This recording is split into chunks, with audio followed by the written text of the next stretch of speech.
Почитувани, добра вечер. Следите уште една анализа на телевизија 24.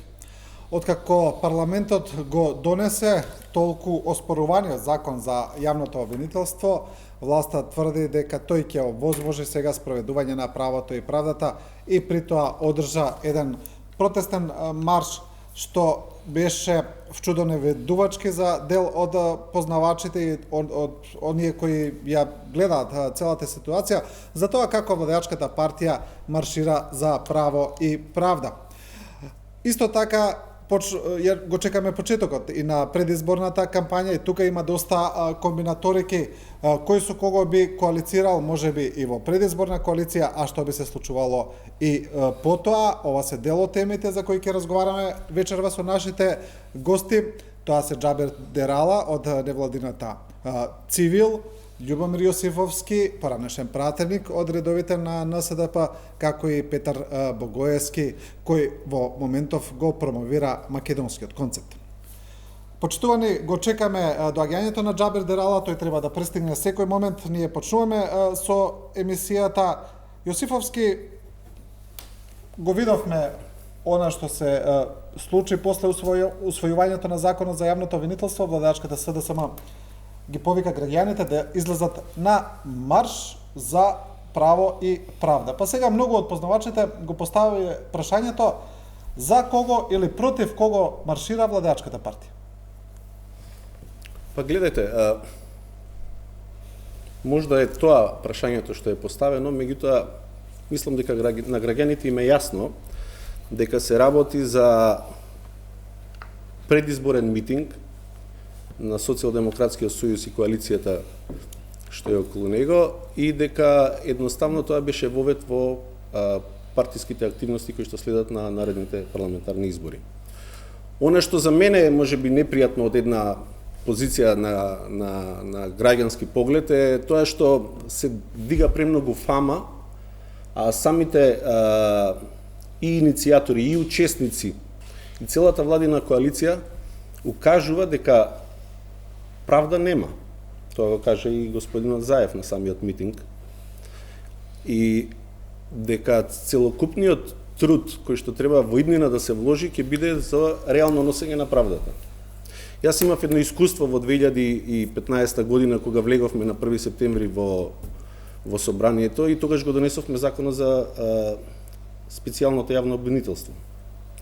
Од тој аспект гледано, може сега да се насети дека се ствара повторно некаква таква енергија, меѓутоа мора да разбереме, и тоа граѓаните мислам дека добро го знаат. Не се истите услови како што беа во 2015 година. Значи, разликите се големи. Прво, тогаш имаше голем ентузијазам, голема поддршка и носењето на законот за специјалното јавно обвинителство беше донесен со консензус на сите политички партии кои што учествуваа во тој момент во собранието. Од тој аспект гледано, специјалното јавно обвинителство, поточно луѓето кои што го беа избрани да го водат тоа јавно обвинителство беа најголемото разочарување. Првенствено лично за мене, претпоставам дека сите 120 пратеници во тој момент се разочара во она што се случува изминатите години, но исто така покажа дека тоа специјално јавно обвинителство не беше достојно на задачата со која што се нафати и не ги исполни очекувањата на граѓаните. Од тој аспект гледано, јас за вчерашниот марш кој што се случи чекорење за правда, гледам само еден вовед во политичката игра која што следи на овие парламентарни избори и очекувам дека тоа ќе биде во континуитет до 12 април.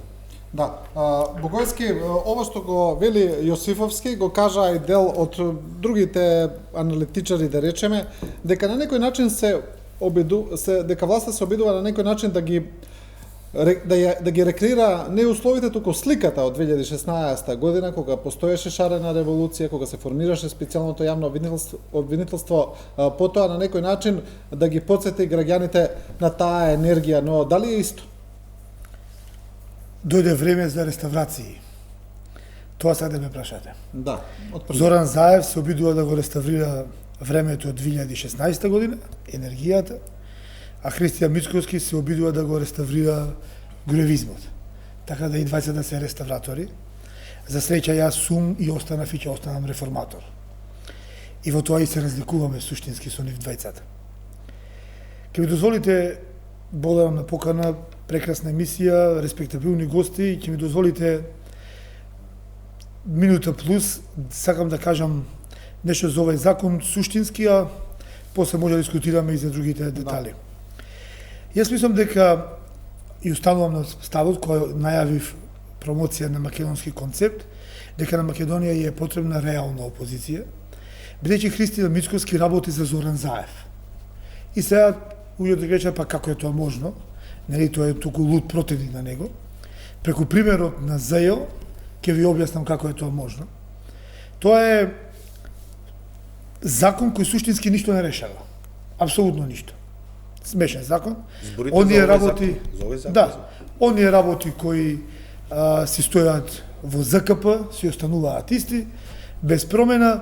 ЗЈО дава некои можности и при тоа дадено е одложено дејствување на законот. Дејства на законот од 6.2020 година, 6 месец, да. Мислам дека е. Така да прекрасна можност е за Христијан Мицковски, доколку беше уверен дека ќе победи на избори. Доаѓа на власт со ваков закон, супер да може да го постави обвинителството по свој терк и да ја казни актуелната власт за сторениот криминал. Меѓутоа, очигледно, Мицковски е сигурен дека ќе изгуби нови избори, па не го поддржа овој закон кој со такво одложено дејство му одговара најмногу на ВМРО-ДПМН. Втора работа, Христијан Мицковски му ја отвори кампањата на Зоран Заев во двата суштински две суштински прашања или основи за оваа кампања, тоа е правдата и Европската унија.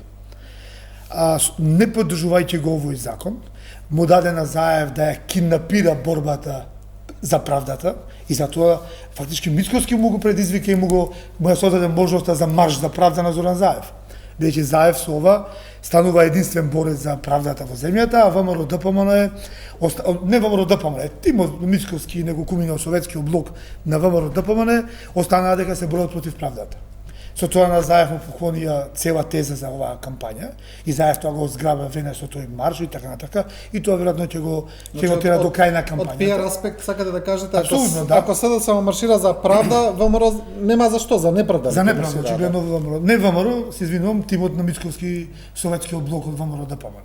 И од друга страна, ако овој закон беше предуслов за отпочнување преговори со Европската унија и доколку се случи во март на вистина да добиеме преговори со Европската унија, тоа значи дека ВМРО-ДПМН, односно Мицковски со тимот се поставиле на некој начин против Европската унија, а Зоран Заев е единствениот кој ни отворил разговори со Европската унија.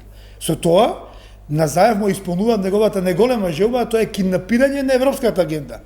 Тоа што го зборувам години, дека како што Груевски ја киднапираше патриотската агенда во земјава, и само он беше нели патриот, сите други бевме предавници, сега Зоран Заев доби карт бланш од Мицковски да ја киднапира дополнително европската агенда и само он да биде европјанин, сите другите да бидеме антиевропјани.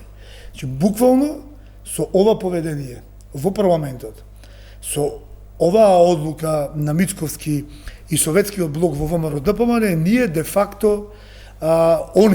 факто обработија многу сериозно за Зоран Заев. Тоа е мојот крајен заклучок за сите случувања околу ЗЈО. Да. Добро, Јосифовски, што велите вие за самиот закон? Наративот на власта беше дека законот, две точки беа да речеме. Едната точка е дека законот треба да се донесе поради не директно барање, ниту услов од Европската унија за датум, туку како чекор кој би бил добар да се добие датум, би бил една олеснителна околност, такав всушност беше потврден и од страна на Европската унија на некој начин. Другата поента им е дека овој закон ќе овозможи функционирање на право, на правдата, дека овој закон сега ќе донесе правда. Ова што го кажува господинот Богоевски го кажувавме и претходно, отприлика и сегашниот закон, и сегашниот јавен обвинител ги има сите овластувања, предметите на СЈО беа трансферирани. Сега, што е разликата толку со овој закон? Дали вие мислите дека он навистина ќе донесе таква квалитативна промена? Гледайте, Македонија во изминатиот период генерално има добри закони. Ако гледаме од перспектива на правото, целокупната законска легислатива во Република Македонија е изготвена од стручен кадар кој што битисува на правниот факултет, значи кој што е својствен да направи еден кадарен и добар закон. Проблемот во Македонија генерално е што законите не се практицираат и не се имплементираат, не се ни применуваат. Значи, моje мислење е дека овој закон, убаво рековте на почетокот, кој е наративот? Наративот на овој закон е нашата перспектива во Европската Унија. Јас за овој закон не можам да зборам од експертска гледна точка. И од тој аспект можам да го поддржам, иако им постои точка, особено на 110, членот 110 кој што го кажуваат, кој што не ми се допаѓа. Меѓутоа, ако земам генерално, ако ја земеме генерално рамката, зошто за мене овој закон прифатлив, само заради тоа што води кон реализирање на некое идно право, значи на некоја идна правна држава. Од тој аспект гледано, мене ме иритира моментот кога во јавноста се пласира тезата дека овој закон е законот кој што ќе донесе правда во Македонија. Не е точно. Ова е само воведот. Меѓутоа и пред овој вовед ние имавме пилот проект. Беше законот за СЈО. Го донесовме по сила и прилика. Ние дури како пратеници во тој период предложивме и до јавното обвинителство кандидат за кој што ќе биде специјален јавен обвинител. И погледнете што се случи. Од тој аспект гледано, за мене, ни по точка разно не сме да се прифати дека ова е законот кој што ќе ја донесе правдата. Не. Ова е законот кој што ќе почне да ги уредува одредени работи. Самото одложено дејство кој што е дадено на законот, овозможува во периодот после изборите да биде допрецизиран за одредени членови, да биде сменет за одредени работи, со оглед на тоа што не знаеме кое парламентарно мнозинство ќе биде на власт во тој период. И од тука многу е битно да се знае дека ако оправданието ни е Европска Унија и потребата, а не присилата, потребата значи од еден ваков чекор преку законот за јавно обвинителство, вториот чекор што треба да биде многу побитен е оној делот каде што ќе се смени наративот на членовите кои што го спроведуваат овој закон. Се збори за судиите, се збори за судските работници, се збори за јавните обвинители, значи за сите оние кои што ќе треба да го имплементираат. Од тука гледано, за мене многу е побитен оној вториот чекор, како ќе се имплементира законот, како ќе се надогради интегритетот кај луѓето, со оглед на тоа дека разочарувањето на граѓаните во Република Македонија не е од ставот дека законите не биле добри или дефектни, него дека луѓето кои што ги имплементираат законите не ги спроведуваат на начин како што е пишано во тоа слово. Затоа мислам дека во овој момент не треба да се билда никаква ситуација на некаква енергија дека готово ние од 6 месец 2020 година ќе започне да владее правото.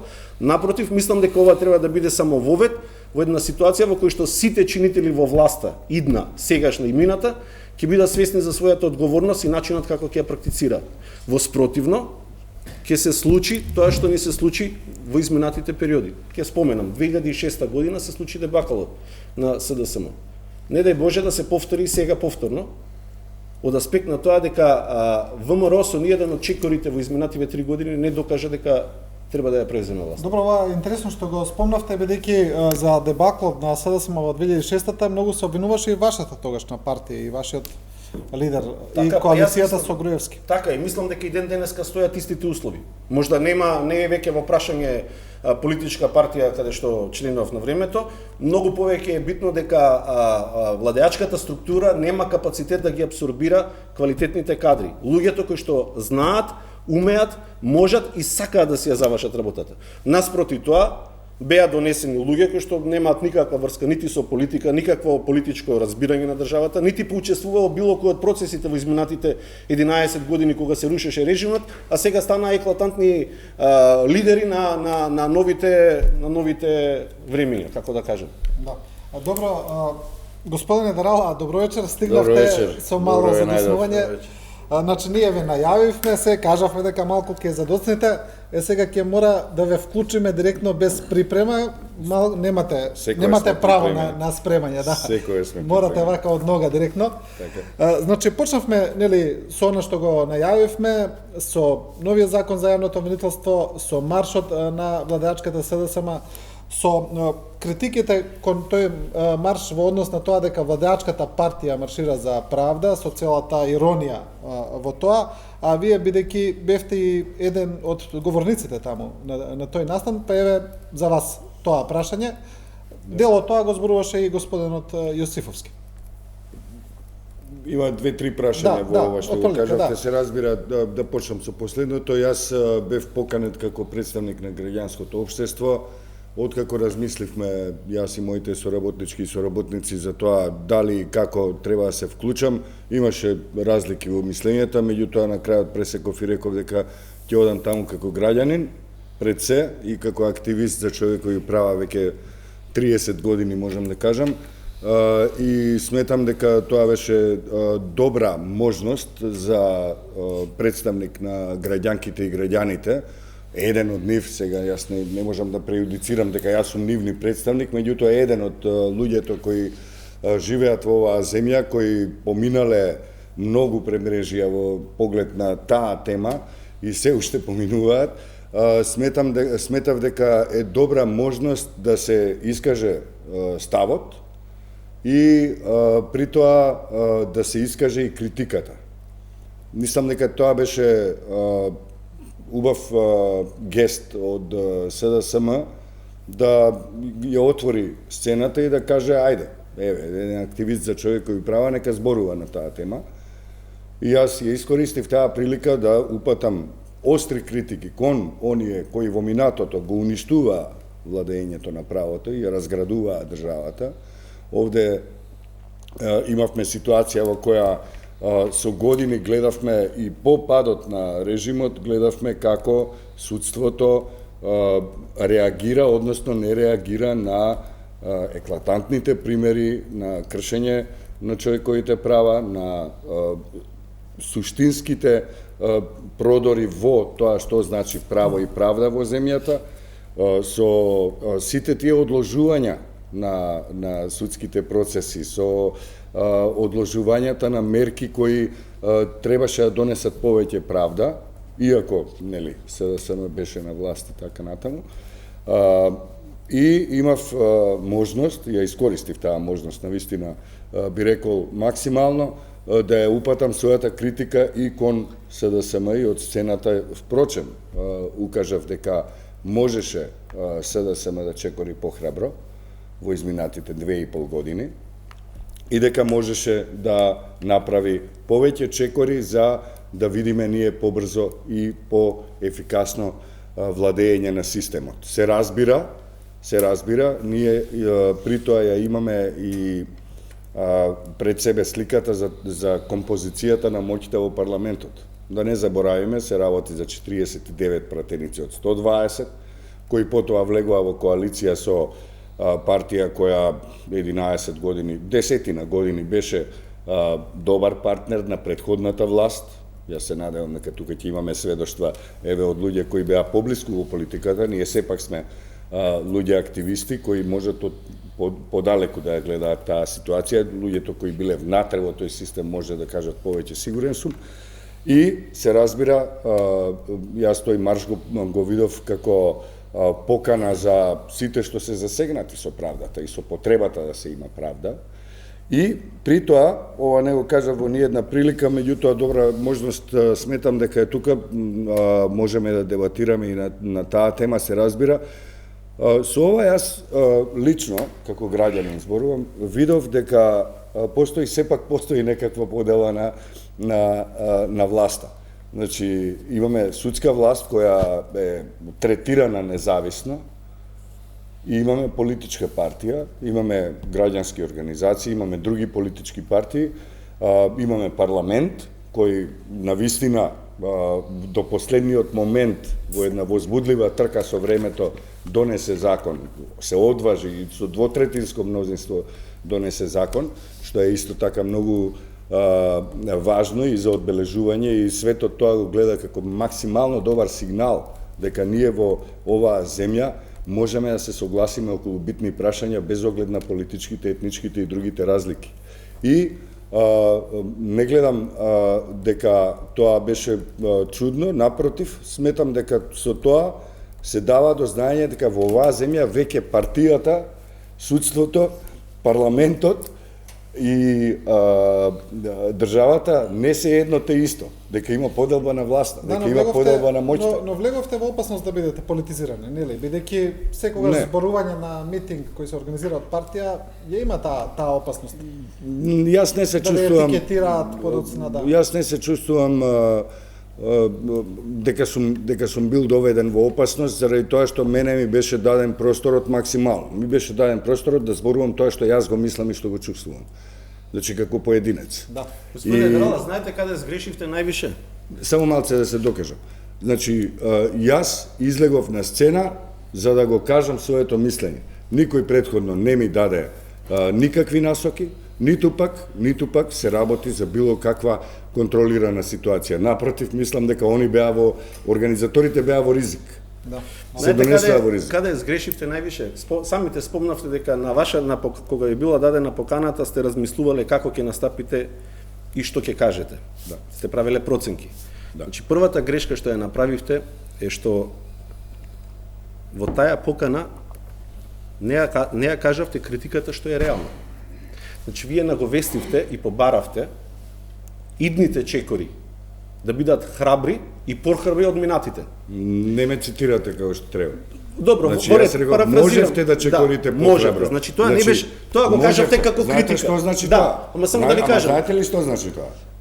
Гледате, ве разбравме. Значи јас не бев на митингот, гледав и ве разбрав како блага критика. Меѓутоа главната не беше блага критика, тоа беше директна критика. Реков дека знаете што е директна критика? Похрабро. Знаете што, каде ја гледам грешката еве ако не е само на тој дел.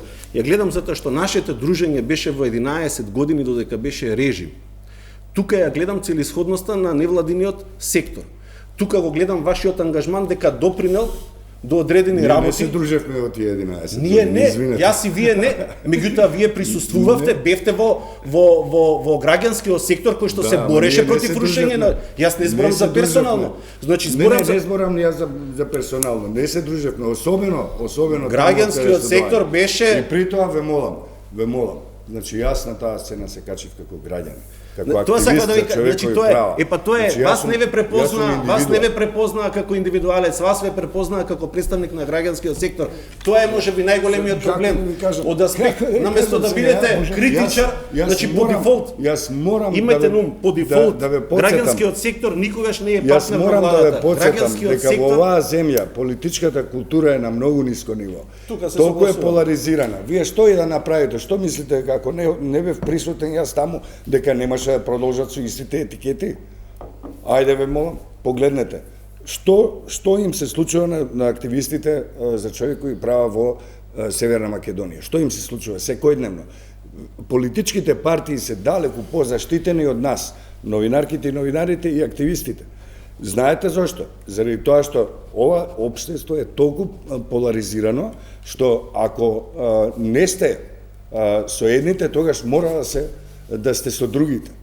Не можат луѓето да сватат дека може да има прво индивидуалност е убиена во оваа земја. Зошто? Заради тоа што политичките партии, особено оние што беа на власт до пред 3 години, го негуваа колективниот духот на стадото. Не можеше да се замисли дека некој може да размислува и да действува самостојно. Заради тоа што тој или таа разбира нешто поинаку или чувствува или мисли поинаку од она што го замислила партијата на власт. Извинете, знаете што? Не можете да ги цените грешките на луѓето врз основа на тоа што другите го перципираат за нив. Морате ги гледате грешките ако ги има на оние што лично действувале. Значи, вие цените индивидуата. Јас од тој аспект ви кажувам. Вашиот настап на митинг на партија за мене беше мешање на невладиниот сектор. Значи, вие можеби говоревте, не се деклариравте дека зборите во ваше име, ве декларира како Џабир Делара, граѓански активист. Така. Значи, тоа значи дека пошто луѓето ве препознаваат како представник на невладиниот сектор, сакам да ви кажам дека дозволете само ова. Значи Не по можам и дефолт треба да сакам знаете бидам невладиниот представник на невладиниот сектор. Гледате, Затоа што да јас знаете сум- невладиниот сектор по дефолт никогаш не соработува со владата. Она е партнер кој што разговара и преговара, соработува со опозицијата. Ви го кажам тоа од пракса и од искуство затоа што до 2016 година се рушеше режимот. Значи тоа беше системот. Поредот на нештата од 2017 година 1 јануар до денеска невладиниот сектор требаше да испорачува барања и критика и тие истите да бидат исполнети. Жалосно е што моите пријатели соборци од време скокови преку сериозни факти. Само еден момент. Правите сериозни премостувања на одредени факти. Ајде. Прво и основно, не може еден човек да представува цел невладин сектор. Број 1. Број 2. Вашите перцепции се од позиција на политичка партија. И број 3. Невладиниот сектор е толку широк поим, што не можете да го ставите во кошот на оние кои рушеле некаков режим. Извинете. Буквално по сите три основи има многу простор за дискусија. Добро, ако може господин Богојански да го вклучиме, да. Еви, благодарам. Џабир, моја препорака е да се избориш кај сакаш. Инако сакаш митинг, тоа е твое граѓанско право. Сега да се вратиме на суштината. Не се согласувам со констатацијата дека во Македонија веќе гледаме николци на вистинско функционирање на поделбата на властите. А тој момент го гледам од тоа што погрешен беше заклучокот не само на внатрешната јавност, него и меѓународната, дека Македонија во минатото беше киднапирана од една политичка партија. Јас мислам дека тоа беше превид. Македонија е киднапирана точно, многу сериозно, но од мафија. Да. Таа мафија ги контролира политичките партии, ги контролира институциите, за жал ги контролира институциите на прогонот, како што е обвинителството и МВР, полицијата, и таа мафија на крајот е газда на судството. Во ситуација каде што мафијата до тој степен си ја киднапирала државата и мафијата се има во собственост државата, ние не можеме да зборуваме веќе за ништо друго наредниве 10 или 15 години, освен да констатираме пораз на развојот на демократијата внатрешно, да се надеваме на позитивните ветришта кои ќе дојдат од натовизацијата на Македонија и за брзо време европеизацијата на Македонија, кои ќе ни помогнат да започнеме со вистинската битка наредниот период, а тоа е битката со мафијата во земјава.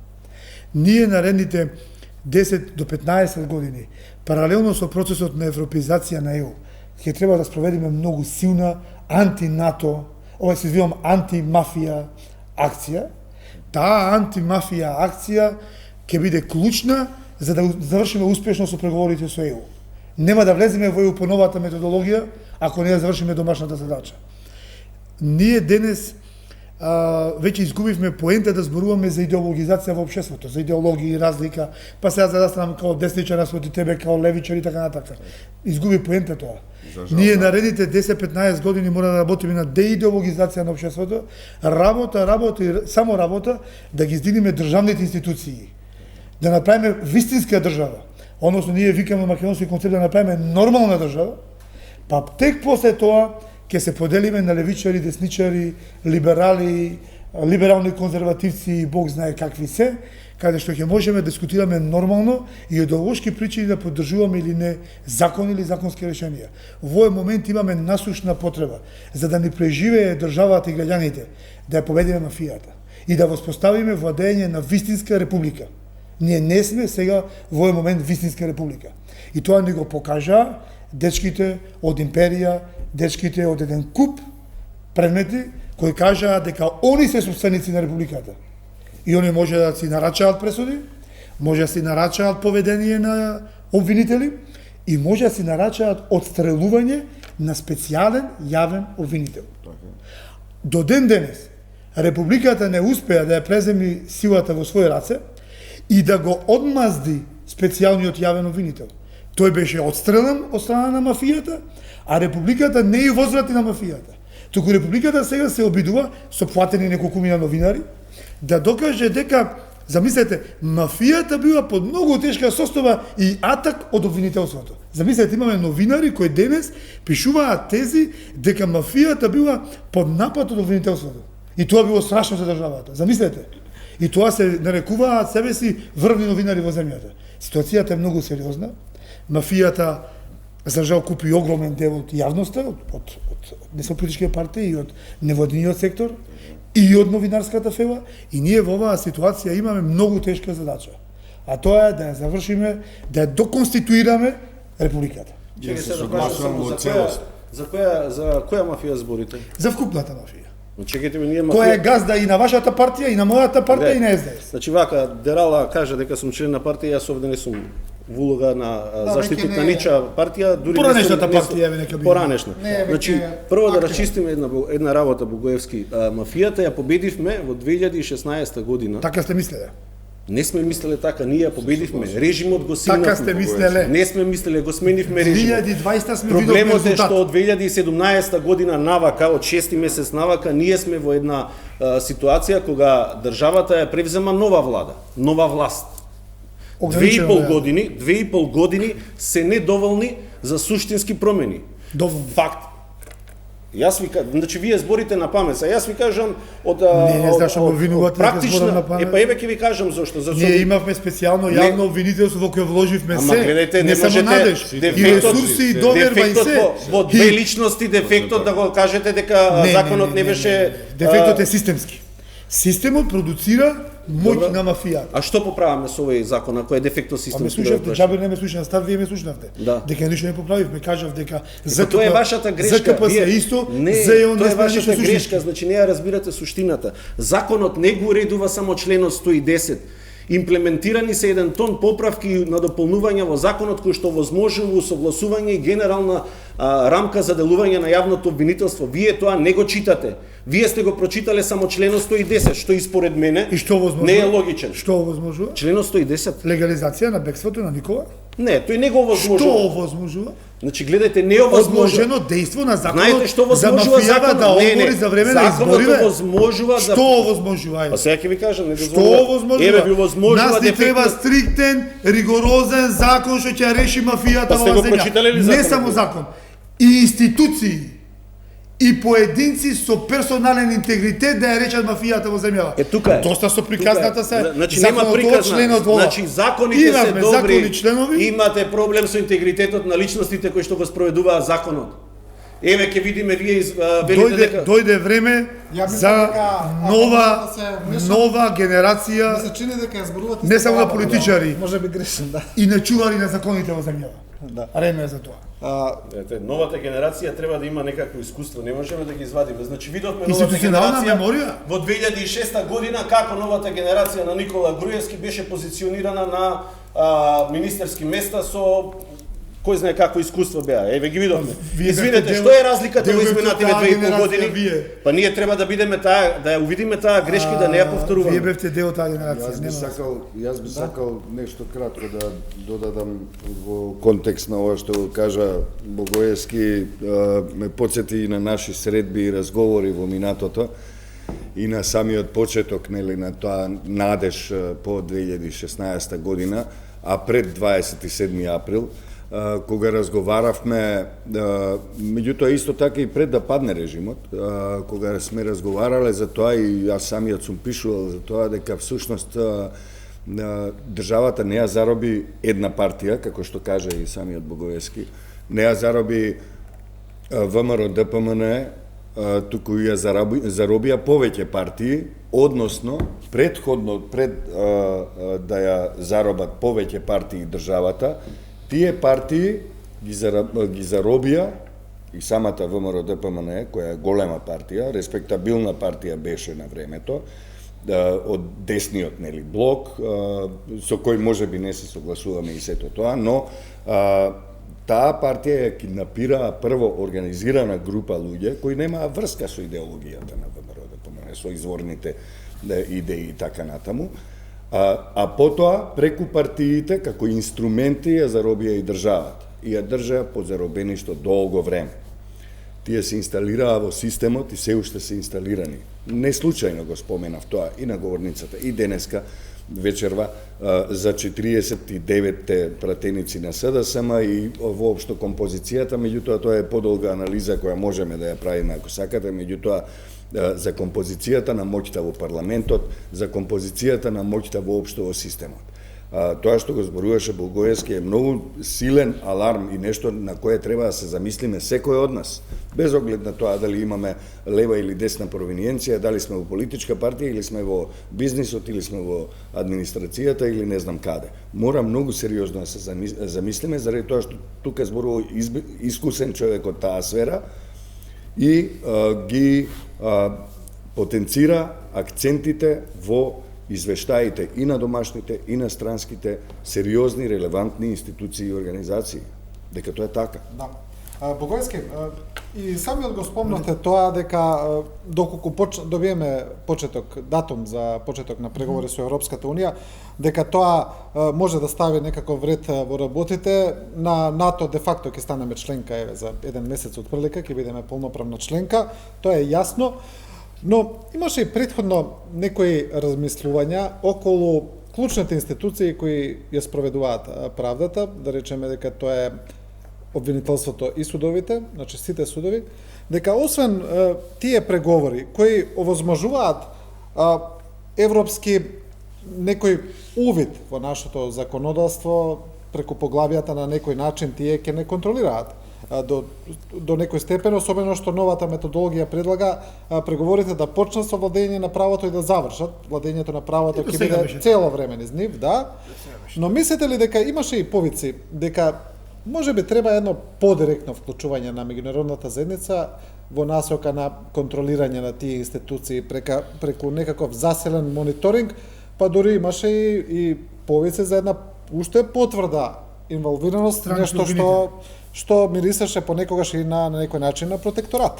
Да. Бидејќи држава која не успева со децении тоа да го направи, самото СЈО е одговор на вашето прашање, односно неуспехот на СЈО, бидејќи де факто СЈО беше меѓународен проект. Пресликан од друго искуство, соседство и од други земји во светот. Меѓутоа, самото СЈО беше силно поддржан проект во меѓународниот фактор. Неуспехот на СЈО покажа дека и тоа не е гаранција дека можеме да си осредиме дворот дома. Наша задача е, ако сме домаќини во оваа држава, самите ќе си го средиме дворот дома. Ќе си насадиме сите зеленило, цвеќина, ќе си го попочиме дворот и ќе си направиме европски двор за кога ќе отидеме во Европа, европјаните да речат овие имаат поубав двор од нашиот. Да очекуваме дека некој меѓународен експерт доаѓа такви дадува при забелешки чуда, ништо не се имплементира. Некој да му пренесеме дел од суверенитетот на некој си обвинителски борд ли ќе биде тоа, што ќе биде некој си екипа обвинителска која ќе работи. Да. Не е гаранција. И Груевски носеше странски експерти во неколку институции, во МТВ, ваму таму, за да направат нешто као меѓународни експерти, па ни после самиот никога ги обвини дека правиле корупција. Така да не е тоа гаранција. Мораме во ова општество да изнајдеме сила и нови методи, механизми кои ни ги дава веќе современата технологија. Сега ќе ви кажам една од нашите заложби, од македонски концепт. Во минатото не беше возможно судиите да се стават на шини и човекот фактор беше бројен, како што е до денес. Но веќе модерната технологија овозможува да инсталираме еден нов софтвер во судството кој ќе го води судијата низ процесното право, низ процесот на донесување на одлуката. Пак е човеков фактор главен. Ослободното судско убедување е главно. Но судијата не може во фиока да стави 500 предмети што не му одговараат, а да се покриват на заборавено обжалени предмети и да го исполни тој смешен лимит за пред судски совет дека донел пресуди. Него судијата не ќе може да прими нов софтверот, ќе му забрани да прими нови предмети додека не ги реши тие во фиока. Второ, не може судија да куца една пресуда 8 месеци или 2 години. Ќе мора да ја заврши. Да, ќе мора да ја заврши за 3 дена. Софтверот ќе детектира. Ако тоа не го заврши, судскиот совет ќе се преземи мерки кон тој судија. Друг судија ќе ја заврши работата. Не разбирате? Че модерните технологии, модерните методи ќе ни овозможат веќе тие работи да ги решаваме. Второ, начинот на реизбор на судството. Јас сум за некоја средина. Зошто? Прво, судиите се преоптеретени, реално имаат илјадници предмети, и ако го суспендираме моменталниот систем, ние ќе дојдеме до крах на правдата, уште поголемо е денес. Но можеме да воспоставиме нов систем на избор на судии, кој ќе биде компатибилен со постоечката, односно ќе може во еден момент да се спојат. И постоечката судска фела да се реизбере, да помине низ филтерот на новиот систем. А новиот систем веќе да продуцира нови судии, и на тој начин ќе дојдеме до целосна проверка, ветинг, како сакате да речете го, на луѓето кои делат правда во земјава. Има решенија, има методи, проблемот е тоа што мораме да ги убедиме граѓаните дека по новата генерација, ако ние немаме толкаво искуство, да речеме како некој политичар, што знам кој бил најпознат трошач на буџетот, да речеме господин Трајко Славески, тој е со искуство министер за финансии, професор, али во исто време трошел милиони на јадење и пиење кога бил министер безобразно. И сега граѓаните треба да одлучат дали ќе ми дадат доверба на мене, да го имплементирам ова што го зборувам за судството, или ќе му дадат доверба на такви луѓе кои се докажани бандити во системот. Мора граѓаните да одлучат. Но одлуката е кај нив. При тоа, ако граѓаните веруваат дека докажани бандити ќе ги сменат работите на подобро, абе нека гласаат за бандитите. Ако граѓаните веруваат дека некој ќе врати името, презимето и знамето, абе нека гласаат за нив. Или овие кои не покажаа резултати до сега. 30 години истата ситуација. И повторно ако сметат дека треба да ги изберат истиве министри кои се постоечки, абе за нив нека гласаат. Не мора за нас да гласа ниту еден. 0 гласови нека имаме.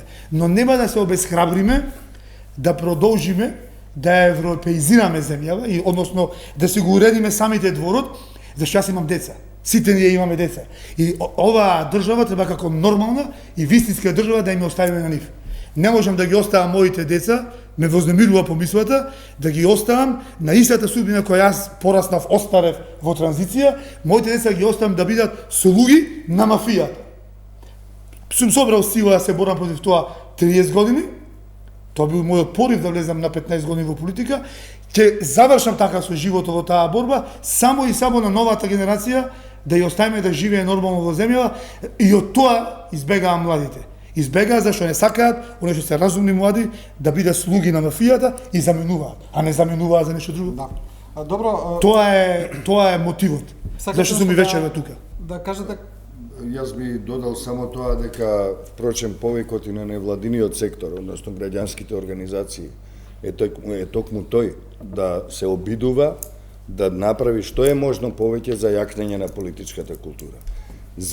И за партнерство со владата, и за партнерство со парламентот, и со сите структури во државата. Знаете, вие имавте ситуација во која 11 години они има контра пленуми, контра организации, контра протести, има политички партии со слични имиња, со кандидати со слични имиња. Знаете, имаше една таква ситуација во која граѓанското општество беше многу слабо за да може да се спротистави, за потоа одеднаш да се озре преку ноќ. Прво преку студентите. Морам да го споменам тоа дека, впрочем, студентите ни ги отворија очите на сите, на целото општество. И тоа мора да се знае, да се запомне. Секаде е така. Дека е нашата молам? Така е секаде. Така е. Така треба да биде. И добро тргнавме. Ова отприлика што го збори господинот Богоевски, ајде вака ние пак да се вратиме на практично ниво, отприлика на она, мислам на реално, на она што не очекува. Вие сте биле во политиката, сте биле и во собрание, отприлика знаете што функционира. Сега ние отприлика имаме две опции. Еве, освен ако не победи македонски концепт на господинот Богоевски, ако не формира влада, значи, она што го покажуваат анкетите, дека влада ќе оформи или сегашното коалиција некаква која гравитира околу СДСМ, или коалиција која гравитира околу ВМРО ДПМН. СДСМ, отприлика и самиот зборувате какво поведение има во овие 2,5 години. Поведението на ВМРО ДПМН пак исто така не е свежо, не е толку одамна што се случуваше. Значи, што може да очекуваме сега после овие избори? Единствена разлика Сега е што можеби ќе почнеме, ќе добиеме датум за почеток на преговори и сме членка на НАТО. Што во таква констелација? Значи зборуваме за право и правда. Значи гледате, ако тргнемо тоа што го кажавте како поведение на политичките партии, во стартот треба да бидеме на чисто. ВМРО, ДПМН има незадоволително поведение. Тоа значи дека ни по точка разно не сме да се врати на власт. Проблемот е што во меѓувреме, во изминатите 2,5 години, СДСМ направи толку грешки, што цената за нивните грешки нема да ја плати само партијата СДСМ или коалициите. Ќе ја платат сите граѓани на Република Македонија. Они имаат шанси до 12 март. Предпоставам до тогаш беше рокот некаде за пријавување на листите. Листите и од едната и од другата од сите партии ќе бидат првиот показател дали се случуваат реални промени кај партиите. Од тој аспект гледано, јас ќе потенцирам само неколку зборови на и чекори што ги направи Зоран Заев. Он беше тој кој што ја најави метлата во структурите на владата, а ја спроведе во партијата. Граѓаните не осетија реална промена од таа метла. На завчерашниот митинг Зоран Заев, вие бевте, изјавува дека во Македонија нема правда. Значи, пазете, 2,5 години практицираме власт. Факт е дека корените на режимот претходен беа длабоки. Меѓутоа, не можете тогаш вие да креирате големи очекувања. Не можете кај граѓаните да кажувате дека од 6 месец 2020 година ќе дојде правдата, дека со носење на законот за јавно обвинителство се носи правдата. Јас го поддржувам законот, иако знам дека има дефекти и работи што не ми се допаѓаат. Меѓутоа, тоа треба да биде на реален начин. Да знаете, граѓаните не се тие што беа. После падот на режимот, граѓаните се освестија. Да, факт е, видовме слобода што значи, меѓутоа видовме и што значи наследување на власт. Не сите луѓе кои што застанаа на челни позиции во институциите во државата имаат капацитет и интегритет да спроведуваат власт. За тоа треба малце повеќе.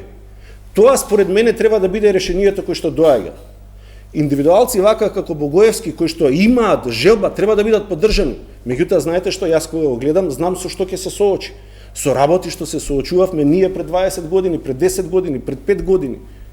Он ќе свати дека практично тоа што го зборува е неспроведливо.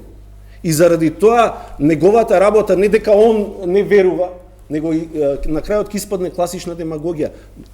Начинот на кој што кажува за измените во државата не соодействува со капацитетите што он ги има.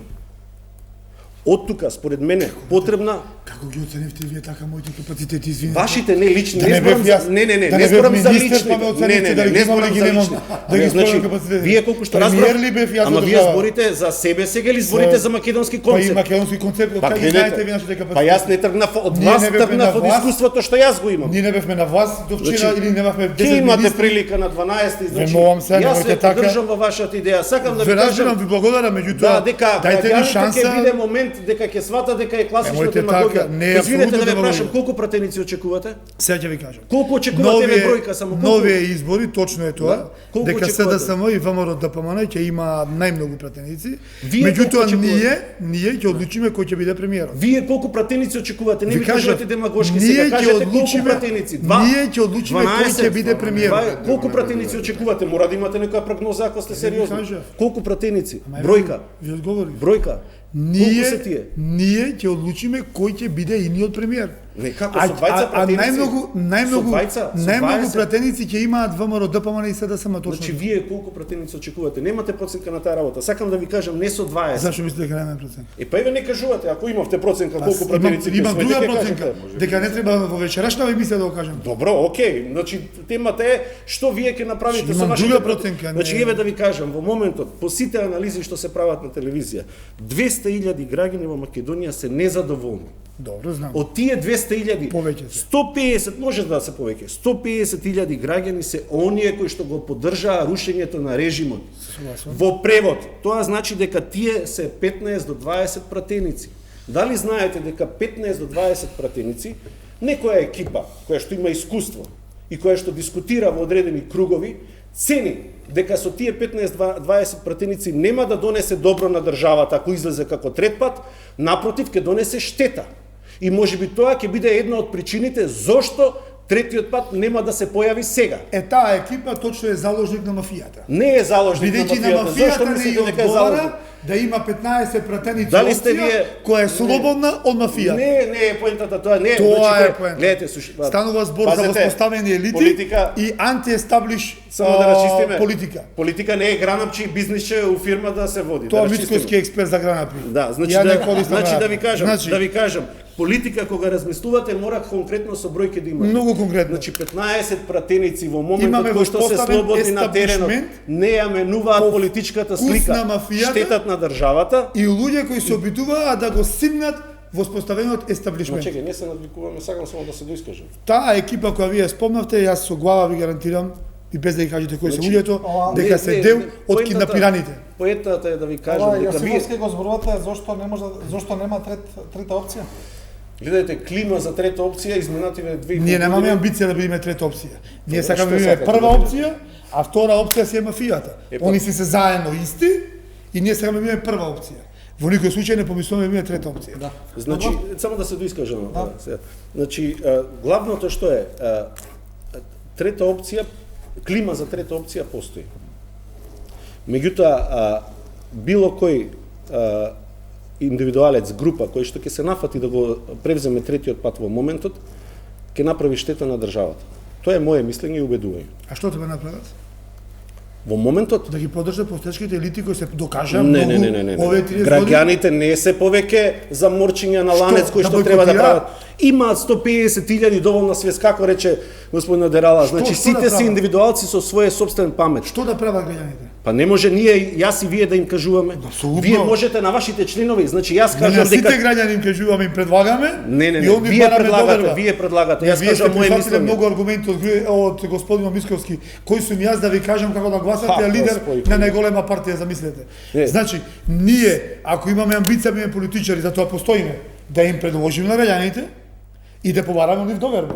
Јас така сваќам. Сите тие 150, јас мислам дека се 380.000, имате поинакви бројки од вие нашите, имате- тие 380.000 граѓани кои во моментов не сакаат да излезат на гласање или сакаат да гласат анти нешто, ние од македонски концепт ги повикуваме да гласат антиестаблиш, антимафијата, антивоспоставените елити во овие 30 години. Значи гледайте, ги подценувате граѓаните. А вие- Морам да ви кажам. Давајте друга понуда. Да, значи прво ние Што да нема. направат, Јас вие зборам викате? во моје лично име. Тука нема ние. Јас ви кажам дека тие што ги калкулираат како 150, каде што и вие ќе одите на тој блок од гласови, 150 до 200.000 слободни гласови, каде што може да се даде нова понуда, нова алтернатива, според мене ќе направа самостојно гласање. Тие граѓани сами ќе одлучат дали ќе го дадат гласот или воопшто нема да го дадат гласот. Затоа кажав дека разбирам, потребно. така Па не ме е. разбирате? Знаете Не зашто не ме разбирам. разбирате? Пошто нема понуда. Тоа е поентата, тоа го кажа. Па Еве. кога до 12 март, вие барате реформи во ВМРО ДПМН, Не, па сега колку апсолутно. што разбрав, сега го Тоа правите е- македонскиот концепт. Тоа, видите се, Значи- реформите во ВМРО ДПМН се процес кој заврши со моментот на симнување на Груевски формално од лидерската позиција на ВМРО ДПМН и договорот со Мицковски дека партијата ќе се реформира последниот терм со следните чекови. Тоа што Никола Груевски и Сашо Мијалков ја зачуваа комплетно контролата во ВМРО ДПМН и го суспендираа договорот реформатори Мицковски. Тоа е трагедијата на ВМРО ДПМН зашто ќе остане во опозиција. Ако тој договор се спроведеше, ВМРО ДПМН веќе ќе беше на власт. Веќе беше на власт. Но мојот живот, јас точно пораснав, јас сум 15 години дел од таа партија, но мојот живот не е заложник на нечија елита или бандитско здружение таму некој советски блок, слуги на странски служби, странски интереси. Јас имам собствен живот. Јас сум Петар Богоевски, даден од татко и мајка, со благослов од Господ и немам намера никој да служам, ме разбирате? Сега она што е приоритет за нас е да изградиме силна држава, вистинска држава, реформи во државата. Затоа што видовме дека не се само партиите киднапирани, киднапирано е се од мафијата. Партии, ќе се повторам, институции, собрание, па оние голи пазари во собрание на што доликуваат? Освен на бандитско поведение. Да. И сето тоа е малку дел од оно што не сакаме да го промениме. Малку господин Дерала да го вклучиме, да. Јас би сакал да ги подсетам гледачите и малку атмосферата овде да ја олабавиме, да подсетам на еден култен филм, Житието на Брајан. Кога седнати таму и велат што по ѓаволите направија римјаните за нас. Па ништо не направија. Патишта. Добро, направија патишта. Добро, 8 патишта што направија? Направија болници, направија водовод, направија образование донесоа. Па добро, што направија освен образование, патишта и така натаму? Една многу важна работа сакам да подсетам тука. Дека ние веќе 2,5 години не се плашиме за нашиот живот. Гласачите во 3 претходни изборни циклуси можеа да излезат да гласаат слободно. Немаше инструментализација на полицијата, немаше инструментализација на државниот систем. Влеговме во НАТО, имаме квантен скок во поглед на или така некако се викаше, во поглед на Европската Унија и приближувањето. Мислам дека граѓанките и граѓаните созреаја во текот на последните години на режимот и во овие 2,5 години. Големите проблеми, тоа што Јосифовски го кажува, или тоа што Богоевски го кажува, се тука, се разбира. Се разбира дека тие имаат мотиви и причини да го зборуваат тоа, и исто така се разбира дека јас со еден дел од тоа не се согласувам. Но би сакал да направиме една слика во која сме сега, за тоа што се приближуваме кон изборите. Овие избори се важни за нашата земја, заради тоа што се парламентарни во услови во кои луѓето можат слободно да излезат на улица, односно да отидат на гласачкото место и да гласаат. Без некој да ги инструментализира нивните гласови, односно нивните животи, да ги обликува на тој начин што тие да бидат под притисок или страф. Односно, ако тоа некој се обиде да го направи, тие граѓани можат да се јават кај нас или пак да се пожалат во релевантни институции и да има некаква реакција. Не велам дека тоа ќе биде совршено, но мислам дека се наоѓаме во една поинаква држава, во едно поинакво време, во кое треба, се разбира, предизборие, се борат, има повишен е тонот, вокабуларот за жал е снижен, веќе долго време. Ние сите заедно имаме една многу сериозна пречка, а тоа е системот кој е разработен добро и кој емитува лажни вести и говор на омраза, дезинформации кои се против нашиот од кон Европа. Тоа е, мислам, најголемиот проблем и сите треба бидат свесни за оваа опасност. Тој проблем, всушност, ги пасивизира граѓанките и граѓаните и кои велат, ма нема ни трет пат, нема ни прв, ни втор и така натаму. Ги става во една чаура и ги обесхрабрува да гласаат.